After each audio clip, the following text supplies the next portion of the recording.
Hi hello അസ്സലാമു അലൈക്കും welcome back to my channel. ഇന്ന് ഞാൻ വന്നിരിക്കുന്നത് ഒരു വെറൈറ്റി രീതിയിൽ തയ്യാറാക്കിയെടുത്ത ഒരു മാങ്ങ അച്ചാറിൻ്റെ റെസിപ്പിയുമായിട്ടാണ്. എത്ര കാലം വേണമെങ്കിലും ഇത് ഫ്രിഡ്ജിൽ സൂക്ഷിക്കാതെ തന്നെ വെളിയിൽ സൂക്ഷിച്ചാലും ഒരു പൂപ്പലോ കേടോ ഒന്നും വരത്തില്ല. എത്ര മാസങ്ങൾ വേണമെങ്കിലും കേടുകൂടാതിരിക്കുന്ന ഒരു അച്ചാറാണ്. അപ്പോൾ വീഡിയോ ഒന്ന് സ്കിപ്പ് ചെയ്യാതെ കാണണേ. വീഡിയോ ഇഷ്ടമായൊന്ന് ലൈക്ക് ചെയ്യാനും ഷെയർ ചെയ്യാനും കമൻറ്റ് ചെയ്യാനും പിന്നെ ഹൈപ്പ് ചെയ്യാനും മറന്നു പോകരുതേ. അപ്പോൾ നമുക്ക് ഈ മാങ്ങ അച്ചാർ എങ്ങനെയാണ് തയ്യാറാക്കിയെടുക്കുന്നതെന്ന് ഒന്ന് നോക്കണ്ടേ. വരൂ, അപ്പം നമുക്ക് വീഡിയോയിലേക്ക് പോകാം.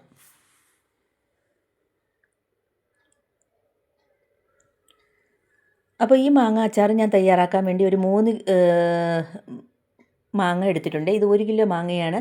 അപ്പോൾ ഞാനിത് കഴുകി എടുത്തിട്ടുണ്ട് കേട്ടോ. കഴുകി എടുത്തിട്ട് ഞാൻ തുടച്ചിട്ടൊന്നുമില്ല, തുടയ്ക്കാതെ തന്നെ കഴുകിയിട്ട് നമുക്കിത് അരിഞ്ഞെടുക്കാം. അപ്പോൾ ഇത് മാങ്ങയുടെ ഞെട്ടൊന്ന് ഇതുപോലെ ഒന്ന് കട്ട് ചെയ്ത് കൊടുക്കാം. നല്ല ഫ്രഷ് മാങ്ങയായിരുന്നു കേട്ടോ. മാങ്ങ അച്ചാറിന് ഏറ്റവും ബെറ്റർ ഇതുപോലത്തെ കിളിച്ചുണ്ട മാങ്ങയാണ്. നല്ല ദശക്കട്ടിയുള്ള മാങ്ങയാവുകൊണ്ട് അച്ചാറിന് നല്ല ടേസ്റ്റ് ആയിരിക്കും. അപ്പോൾ ഞാൻ ഈ ഓരോ മാങ്ങയും ഇതുപോലെ പൂളി എടുത്തിട്ട് ഇതൊന്ന് കട്ട് ചെയ്തെടുക്കുന്നുണ്ട്. അപ്പോൾ എല്ലാം ഒന്ന് പൂളി എടുക്കട്ടെ. അപ്പോൾ മാങ്ങ മൊത്തം ഇതുപോലെ തന്നെ പൂളി എടുത്തിട്ടുണ്ട്. ഇനി നമുക്ക് ഇത് കട്ട് ചെയ്യുന്നത് എങ്ങനെയാണെന്ന് കാണിച്ചു തരാം. തീരെ അങ്ങ് ചെറുതുമല്ല, എന്നാൽ വലിയ പീസുമല്ല. ആ ഇടത്തരം പീസിലാണ് ഞാൻ ഇതുപോലെയാണ് സ്ക്വയറായിട്ട് അരിഞ്ഞെടുക്കുന്നത് കേട്ടോ. അപ്പോൾ ബാക്കിയുള്ള എല്ലാം നമുക്ക് ഇതുപോലെ തന്നെ അരിഞ്ഞെടുത്തിട്ട് വരാം. അപ്പോൾ ഞാൻ മൊത്തം മാങ്ങയും കട്ട് ചെയ്തെടുത്തു. ഇനി നമുക്ക് ഇതിലേക്ക് കുറച്ച് ഉപ്പിട്ട് കൊടുക്കണം. അപ്പോൾ 1.5 ടീസ്പൂൺ ഉപ്പ് ഞാൻ ഇതിലേക്ക് ഇട്ട് കൊടുക്കുന്നുണ്ട്. ഉപ്പിട്ട് കൊടുത്തിട്ട് നമുക്ക് ഇതൊന്ന് ഞെരടിയെടുക്കണം. ആ ഉപ്പ് മാങ്ങയുടെ എല്ലാ ഭാഗത്തും എത്തുന്ന വിധത്തിൽ നന്നായിട്ടൊന്ന് മിക്സാക്കി കൊടുക്കുക. അപ്പോൾ മാങ്ങയിൽ ഉപ്പ് നന്നായിട്ട് പിടിച്ചു വരത്ത വിധത്തിൽ നന്നായിട്ടൊന്ന് മിക്സാക്കി കൊടുത്തിട്ടുണ്ട്. ഇനി ഈ പാത്രത്തിൽ നിന്ന് നമുക്കൊരു വലിയ പാത്രത്തിലേക്ക് മാറ്റി കൊടുക്കാവേ. അപ്പോൾ ഒരു പരന്ന പാത്രത്തിലേക്ക് മാറ്റി കൊടുത്തിട്ടുണ്ട്. ഇനി നന്നായിട്ടൊന്ന് നിരത്തിയിട്ട് കൊടുത്തതിന് ശേഷം നല്ല വെയിലുള്ള ഭാഗത്ത് കൊണ്ടുവച്ച് ഒരു 3 മണിക്കൂറോളം നമ്മളിതൊന്ന് വാട്ടിയെടുക്കണം കേട്ടോ. അപ്പോൾ ഞാൻ ഉപ്പ് ഇട്ട് കൊടുത്തതിന് ശേഷം അതിൻ്റെ ഊറലൊന്നും ഇറങ്ങിയിട്ടില്ല. ഉപ്പോട് കൂടി തന്നെയാണ് ഞാൻ വെയിലത്തേക്ക് വെച്ച് വാട്ടിയെടുക്കുന്നത്. അപ്പോൾ ഒരു 3 മണിക്കൂർ ആയിട്ടുണ്ട്. ഇനി നമുക്ക് വെയിലത്ത് നിന്ന് നമുക്ക് ഇത് അച്ചാറിടാനായിട്ട് എടുക്കാം.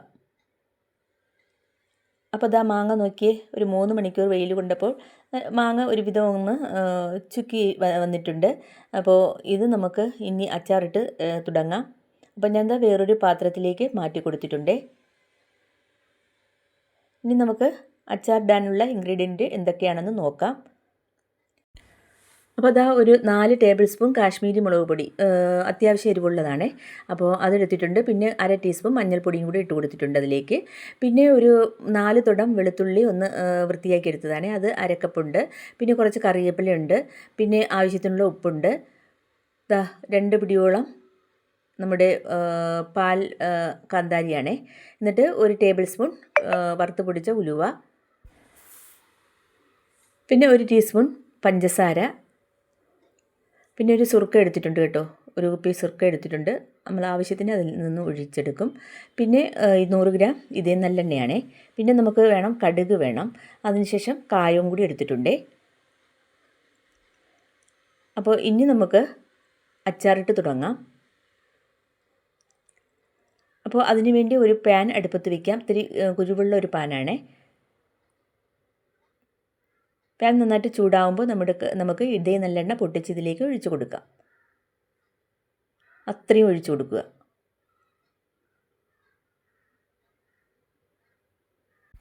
ഇനി നമുക്ക് ലോ ടു മീഡിയം ഫ്ലെയിമിൽ വെച്ച് ഈ നല്ലെണ്ണ ഒന്ന് ചൂടാക്കി എടുക്കണം. അപ്പോൾ 2 മിനിറ്റൊക്കെ ആയപ്പോൾ നല്ലെണ്ണ നന്നായിട്ട് ചൂടായിട്ടുണ്ട്. ഇതിൽ നിന്ന് നമുക്ക് കുറച്ചൊന്ന് മാറ്റി വയ്ക്കാവേ. അപ്പോൾ ഒരു ഗ്ലാസ് എടുത്തിട്ട് അതിലേക്ക് ഒരു 2 ടേബിൾ സ്പൂണോളം നല്ലെണ്ണ ഞാൻ വേറെ ഒന്നിലേക്ക് ആക്കുകയാണ്.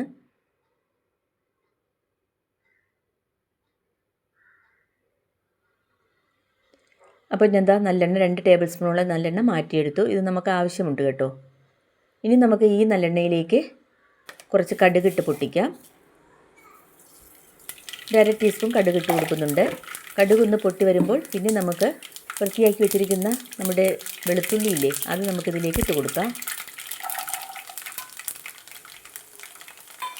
വെളുത്തുള്ളിയും കൂടി ഇട്ട് കൊടുത്തതിന് ശേഷം പിന്നെ നമ്മൾ 2 പിടി പാൽ കാന്താരി എടുത്തിട്ടുണ്ടല്ലോ, അത് നമുക്കിതിലേക്ക് ഇട്ട് കൊടുക്കാം. പാൽ കാന്താരിയൊക്കെ കഴുകിയെടുത്തതാണ്, എന്നിട്ട് തുടച്ചൊന്നും എടുത്തിട്ടില്ല. ഇതിൽ നമുക്ക് ഈ എണ്ണയെ ഇട്ട് നമ്മൾ നന്നായിട്ട് ഇതൊന്ന് വഴറ്റിയെടുക്കും കേട്ടോ. അപ്പോൾ അതിലുള്ള ജലാംശം മൊത്തമൊക്കെ നന്നായിട്ട് പോയി കിട്ടും. അതുകൊണ്ട് നമ്മൾ തുടച്ചെടുക്കേണ്ട ആവശ്യമൊന്നുമില്ല.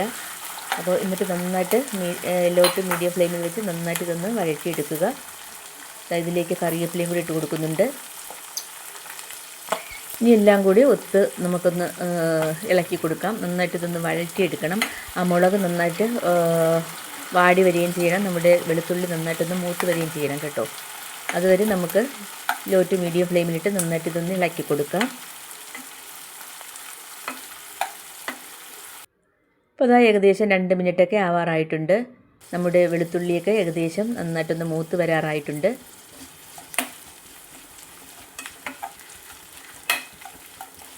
ഒരു 2 മിനിറ്റൊക്കെ ആയപ്പോൾ നമ്മുടെ പാൽ കാന്താരിയൊക്കെ നന്നായിട്ട് വാടി വന്നിട്ടുണ്ട്. പിന്നെ വെളുത്തുള്ളി നന്നായിട്ടൊന്ന് ഒരു ലൈറ്റ് ഗോൾഡൻ കളറായി വന്നിട്ടുണ്ട് കേട്ടോ. ഇനി നമുക്കിതിലേക്ക് മസാലപ്പൊടികളൊക്കെ ഇട്ട് കൊടുക്കാം. നമ്മൾ എടുത്തു വെച്ചിരിക്കുന്ന 4 ടേബിൾ സ്പൂൺ മുളക് പൊടിയും പിന്നെ 1/2 ടീസ്പൂൺ മഞ്ഞൾപ്പൊടിയും ഇതിലേക്ക് ഇട്ട് കൊടുക്കുന്നുണ്ട്. അതിനുശേഷം നമ്മൾ വറുത്ത് പൊടിച്ച ഉലുവ 1 ടേബിൾ സ്പൂൺ ഉലുവ ഇട്ട് കൊടുക്കുന്നുണ്ട്. കായപ്പൊടി ഇട്ട് കൊടുക്കാം. 1 ടേബിൾ സ്പൂണോളം കായപ്പൊടി ഇട്ട് കൊടുത്തു. ഇനി എല്ലാം കൂടി നന്നായിട്ടിത് ഒന്ന് ഇളക്കി കൊടുക്കാം. അപ്പോൾ ഞാൻ നന്നായിട്ട് തീ കുറച്ച് വെച്ച് ലോ ഫ്ലെയിമിൽ വെച്ച് കൊടുത്തിട്ടുണ്ട്. അല്ലെങ്കിൽ ഒന്ന് ഓഫാക്കി കൊടുക്കുക. എന്നിട്ട് പെട്ടെന്ന് തന്നെ നമുക്ക് ഒന്ന് വഴറ്റി എടുത്തിട്ട് കരിഞ്ഞു പോകാത്ത വിധത്തിൽ പെട്ടെന്ന് നമുക്കിതിലേക്ക് സുറുക്ക ഒഴിച്ച് കൊടുക്കാം. അപ്പോൾ ഒരു 3/4 കപ്പ് സുറുക്ക ഞാൻ ഇതിലേക്ക് ഒഴിച്ച് കൊടുക്കുന്നുണ്ട്. നമ്മുടെ വിനാഗിരിയാണേ, ഇത്രയും ഒഴിച്ച് കൊടുത്തിട്ടുണ്ട്. ഫുള്ളുണ്ടായിരുന്നതിൽ നിന്ന് ഒരു 3/4 കപ്പോളം ഒഴിച്ച് കൊടുത്തിട്ടുണ്ട്. ഇനി ഇതെല്ലാം കൂടി നന്നായിട്ട് തിളച്ച് ഈ വിനാഗിരിയിൽ അടങ്ങിയിരിക്കുന്ന വെള്ളത്തിൻ്റെ കണ്ടൻറ്റൊക്കെ നന്നായിട്ട് വറ്റി കിട്ടണമേ. അപ്പോൾ നന്നായിട്ട് തിളപ്പിച്ചെടുക്കാം.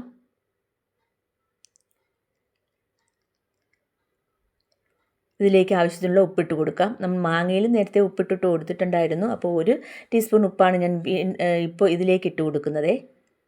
എന്നിട്ട് എല്ലാം കൂടി ഒന്നും കൂടി ഇളക്കി കൊടുക്കാം. അപ്പോൾ ഇതാ നന്നായിട്ട് വിനാഗിരിയൊക്കെ വെള്ളത്തിൻ്റെ കണ്ടൻറ്റൊക്കെ വറ്റിയിട്ട് നല്ലൊരു കുറുകിയ സ്റ്റേജ് ആയിട്ടുണ്ട്. ഇനി നമുക്കിതിലേക്ക് 1 ടീസ്പൂൺ പഞ്ചസാര ചേർത്ത് കൊടുക്കാം. പഞ്ചസാരയ്ക്ക് പകരം നിങ്ങൾക്ക് ശർക്കര വേണമെങ്കിലും ചേർത്ത് കൊടുക്കാം. ഒരു ചെറിയൊരു നെല്ലിക്ക വലുപ്പത്തിലുള്ള ശർക്കര നമുക്കിതിലേക്ക് ചേർത്ത് കൊടുക്കുന്നത് പഞ്ചസാരയ്ക്ക് പകരം നല്ലതാണേ. അപ്പോൾ എല്ലാം കൂടി ഒന്ന് ആക്കിയതിന് ശേഷം ഞാൻ ഇതിൻ്റെ ഉപ്പൊക്കെ ഒന്ന് നോക്കുന്നുണ്ട്.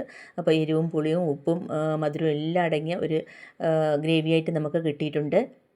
ഇനി നമുക്ക് നമ്മുടെ ഉപ്പിട്ട് 3 മണിക്കൂർ വെയിലത്തിട്ട് വാട്ടി വെച്ച നമ്മുടെ മാങ്ങ ഇതിലേക്ക് ഇട്ട് കൊടുക്കാം. എന്നിട്ട് എല്ലാം കൂടി നന്നായിട്ട് യോജിപ്പിച്ചെടുക്കുക.